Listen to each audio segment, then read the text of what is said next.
सभी को नमस्कार। आज की जो हमारी वीडियो है स्पेशली 11th क्लास के बच्चों के लिए है।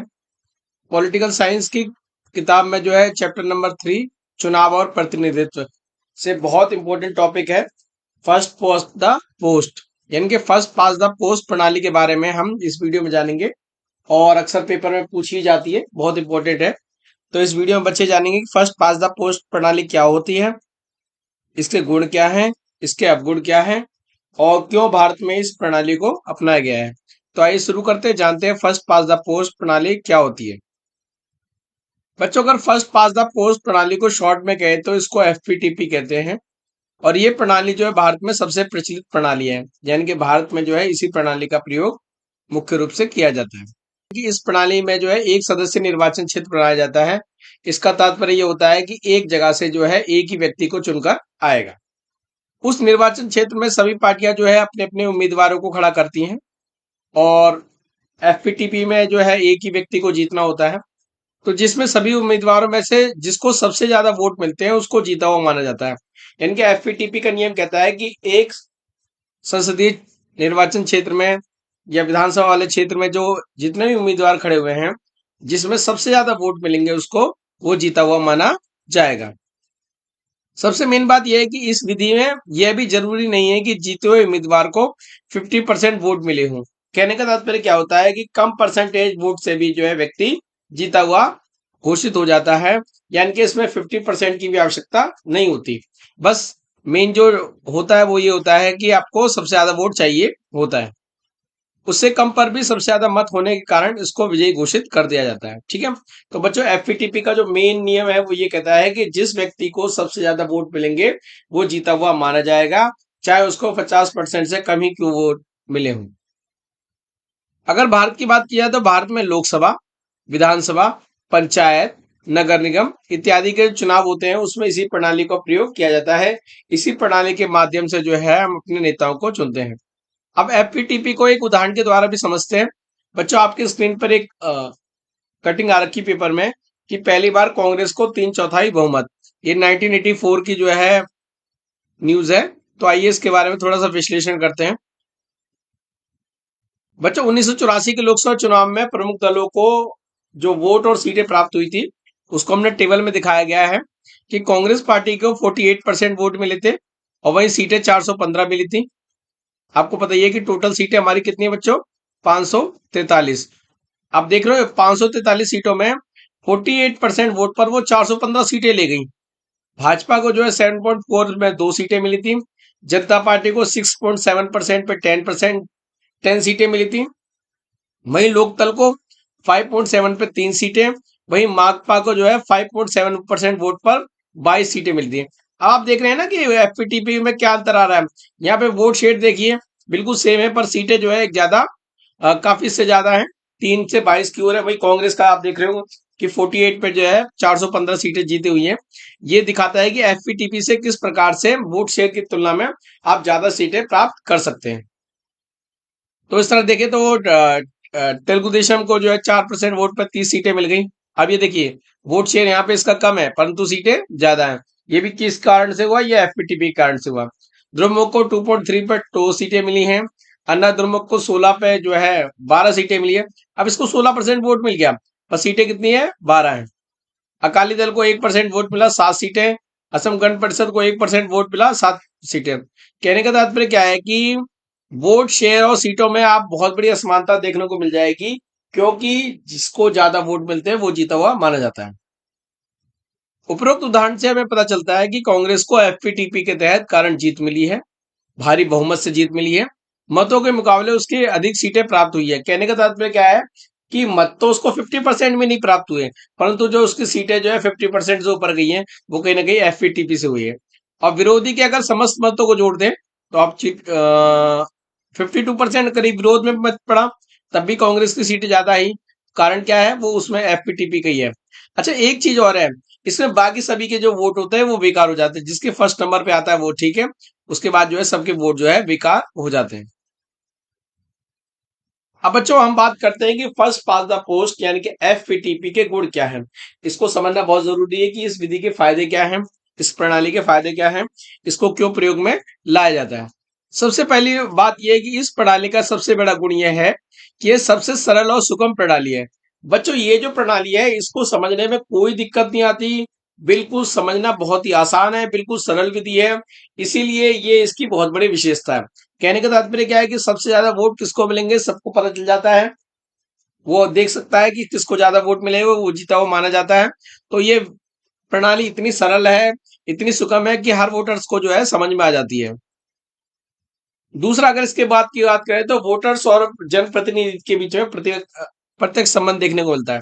आप देखते हैं जब इलेक्शन कैंपेन चल रहा होता है तो नेता जो होते हैं अपने वोटर्स से ज्यादा मिलते हैं। साथ साथ वोटर्स को भी अपने नेता, पसंद के नेता को वोट डालने का जो है मौका मिल जाता है। तो एफपीटीपी में जो है वोटर्स और जनप्रतिनिधि यानी कि जो चुनाव लड़ रहे हैं उनके बीच में जो है एक डायरेक्ट संबंध हो जाता है। और जब वो जीत भी जाते हैं तो वो कहीं ना कहीं अपने वोटर्स का बहुत ध्यान रखते हैं क्योंकि उन्होंने डायरेक्ट वोट करा होता है। तो एफपीटीपी में कहीं ना कहीं जो हमारे जनप्रतिनिधि है, वोटर्स हैं, वो डायरेक्ट जुड़े हुए रहते हैं। तीसरा जो सबसे बड़ा गुण है कि इस प्रणाली की सबसे बड़ी विशेषता यह है कि इसमें स्पष्ट बहुमत की सरकार मिल जाती है। एफपीटीपी का बच्चों सबसे बड़ा जो फायदा सुनने को मिलता है और देखने को मिलता है वो ये है कि इस प्रणाली के द्वारा जो है स्पष्ट बहुमत की सरकारें मिल जाती है। क्योंकि अगर दूसरी प्रणालियों की बात करें तो उसमें स्पष्ट बहुमत मिलना बड़ा मुश्किल हो जाता है। पीआर सिस्टम जिसकी हम बाद में बात करेंगे, प्रोपोर्शनल रिप्रेजेंटेशन की बात करेंगे।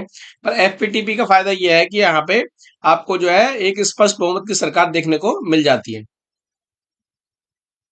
फर्स्ट पास द पोस्ट प्रणाली के कुछ अवगुण हैं, यानी कि कुछ इसकी कमियां हैं जो कि बहुत चिंता का विषय है। आइए उन कमियों के बारे में भी जानते हैं। इस विधि में क्या कमियां हैं? इस विधि में अनेक जनप्रतिनिधि होने के कारण लोग वोटिंग के समय असमंजस में पड़ जाते हैं और उन्हें फैसला करने में मुश्किल होती है कि किसको वोट करें। अब चूंकि एफपीटीपी में तो कैंडिडेट को वोट दिया जाता है। अब जब एक इलेक्शन होता है तो आप खुद देखते हैं कि आसपास आपके जब भी कोई इलेक्शन होता है, चाहे वो विधानसभा का इलेक्शन हो या फिर लोकसभा का इलेक्शन हो या फिर नगर निगम का इलेक्शन हो, उसमें काफी कैंडिडेट खड़े हो जाते हैं।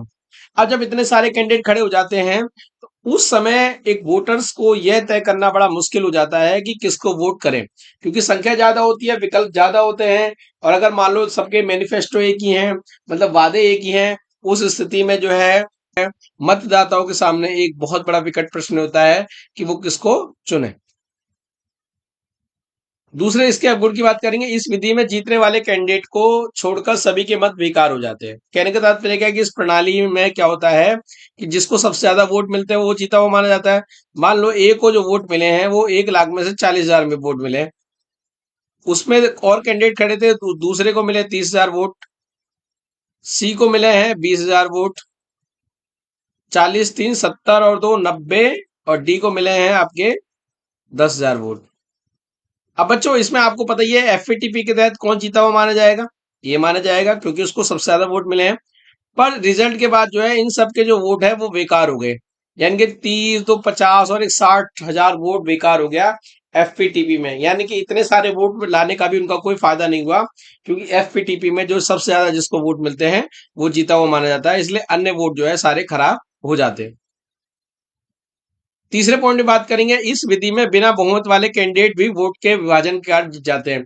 इसमें क्या होता है कि जो कभी कभी ये भी देखा जाता है कि जो कैंडिडेट जीता है जरूर नहीं है उसने 50% से ऊपर वोट लिए हों। हम इसी एग्जाम्पल को समझ लीजिए। बच्चों ये देखिए, जो ए कैंडिडेट है उसको मिले थे 40,000 वोट। अब ये जो अदर सारे वोट हैं बी सी डी, यानी कि इसके विपक्ष में जो वोट पड़े हैं वो पड़े हैं करीब करीब 60,000। कायदे में तो ये बहुमत का प्रतिनिधित्व नहीं कर रहा, केवल 40,000 लोग इसको पसंद करते हैं और 60,000 लोग नापसंद करते हैं। पर एफपीटीपी का फायदा उठाकर या एफपीटीपी कमियों के तहत जो है ये व्यक्ति जो है 40,000 पे भी जीत गया, और जबकि 60,000 जो वोट हैं इसके जो विपक्ष में पड़े थे, परंतु उन वोटों का चूंकि विभाजन हो रखा था, कईयों में बट गए थे, इसके कारण जो है बिना बहुमत वाला कैंडिडेट भी जीत जाता है। ये भी एक बहुत बड़ी चिंता का विषय और इसकी कमियों के रूप में देखा जाता है। अब बच्चों पेपर में क्वेश्चन भी पूछ लिया जाता है कि भारत में एफपीटीपी को अपनाए जाने के क्या कारण है। ऐसा क्या कारण है कि एफपीटीपी को अपनाए जाते हैं? तो ये पेपर में अक्सर क्वेश्चन पूछ लिया जाता है, तो इसके गुण को भी उठा सकते हैं और इसमें जो 2 पॉइंट दिए गए हैं वो भी आप इसमें लग सकते हैं। बच्चों भारत द्वारा इस प्रणाली को अपनाए जाने का जो प्रमुख कारण है वो है इसका सरल होना। इस जब हमारे संविधान निर्माताओं ने एक सिस्टम तैयार किया जिसको संविधान कहते हैं, उसमें ये भी कहा गया कि जो एफपीटीपी को जो है अपनाया जाएगा। अब एफपीटीपी को अपनाने के जो सबसे बड़ा कारण ये है कि ये जो विधि है सबसे सरल है, इसको समझने में कोई दिक्कत नहीं आती।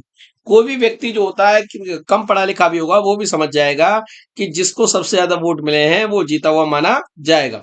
अब चूंकि भारत में जो है पढ़े लिखों की संख्या उतनी नहीं है, उतने बड़े लेवल पे पढ़े लिखे लोग नहीं है जो जटिलताओं को समझ सके, क्योंकि अगर हम दूसरे सिस्टम की बात करेंगे तो उसमें जटिलताएं ज्यादा हैं। तो उन कमियों को दूर करने के लिए जो हमने एफपीटीपी को अपनाया, क्योंकि एफपीटीसी से समझना बहुत सरल है। दूसरा, इस प्रणाली में अकेली पार्टी को बहुमत मिलना आसान हो जाता है। इस प्रणाली में क्या होता है कि वोट शेयर किया जाए और सीटों में जो है बहुत भारी अंतर देखने को मिल जाता है। कहने का तात्पर्य क्या होता है, जो लोकप्रिय पार्टी होती है उसके लोकप्रिय उम्मीदवार जो है लगातार जीत जाते हैं। कहने का तात्पर्य क्या है, आपने देखा कि कांग्रेस को 48% वोट मिले तब भी वो 415 सीटों तक चली गई। तो कहीं ना कहीं स्पष्ट बहुमत की सरकार मिल गई। और जो स्पष्ट बहुमत की सरकार है वो देश को चलाने में, मजबूती से चलाने में जो है बहुत बड़ा कामयाब रहती है। यानी कि देश को स्थिर और मजबूत सरकार जो है इस प्रणाली से मिल जाती है। यही कारण है कि हमने जो है एफपीटीपी को अपनाया है। तो बच्चों, इस वीडियो के माध्यम से आपको क्लियर हो गया होगा एफपीटीपी क्या है। एफपीटीपी का जो सीधा सा मतलब है वो ये है कि जिसको सर्वाधिक वोट मिले हैं वो जीता हुआ माना जाएगा। साथ ही इस वीडियो के माध्यम से आप समझ में गए होंगे कि एफपीटीपी के गुण क्या हैं, अवगुण क्या हैं, और भारत ने एफपीटीपी को क्यों अपनाया।